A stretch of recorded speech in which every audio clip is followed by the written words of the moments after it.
So both stress and trauma are an internal mind and body response. They share a neurobiological basis. And in all of those experiences that I had listed on the previous slide, like car accidents or workaholism or abusive situations, all of those things have the same mind-body reaction. Our mind-body system reacts in the same way because our survival brain perceives them as threatening or challenging. What makes the difference really between stress and trauma is the feeling of control we have over our actions and the consequences within the challenging experiences. The less agency that we have in a situation, the more traumatic the experience will be likely for our system.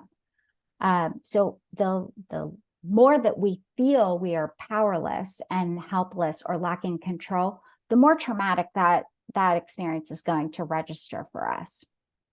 Now, on top of this, regardless of whether we experience stress or trauma from the situation, unless we also experience a complete recovery afterwards, we're going to build up something that's called allostatic load. Technical term, but what it means is that if we don't get our bodies back to that regulated baseline of safety, we're going to stay activated. So that's what it means when you're dysregulated. You're experiencing this whole range of physical and emotional and cognitive, even spiritual and behavioral symptoms. And that makes it even harder for us to deal with future challenging experiences. So how do you know where you fall and where you're going to fall on that continuum? Like, I don't know about you guys, but like, I would much prefer to stay at the stress side of a continuum where trauma is way at the other side, The key to knowing where someone falls on the continuum is to remember that it completely depends on how their survival brain is unconsciously appraising the event.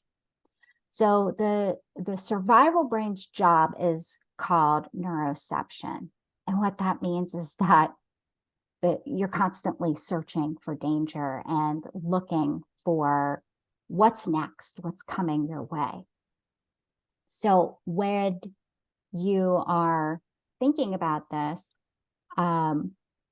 you are not going to be able to think your way out of trauma and into stress, and you can't think your way out of stress. The thinking brain doesn't control that. The thinking brain just judges and evaluates and classifies the event. It's the survival brain that is part of this.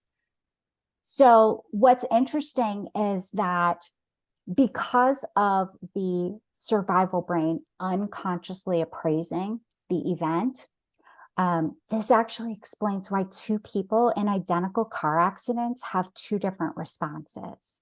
When one is driving and they have a terrible accident, but they're able to get in the car as soon as they're physically able to, they just go get in the car and drive to work the next time they're able to. Wow, that's amazing. Okay.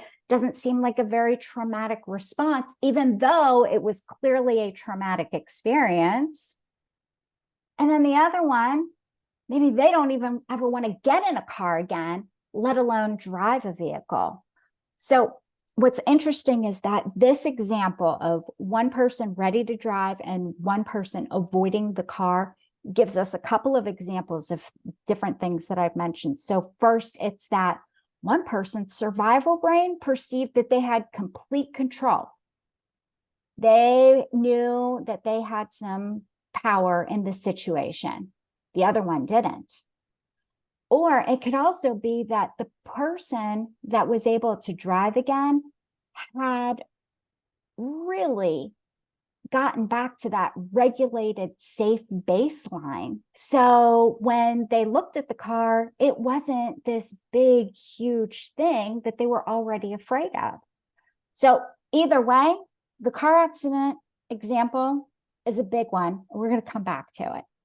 So itself, yes, it was a shock trauma for each person, but according to their survival brain, they may not have experienced trauma from it or stayed in trauma because of how their survival brain registered it.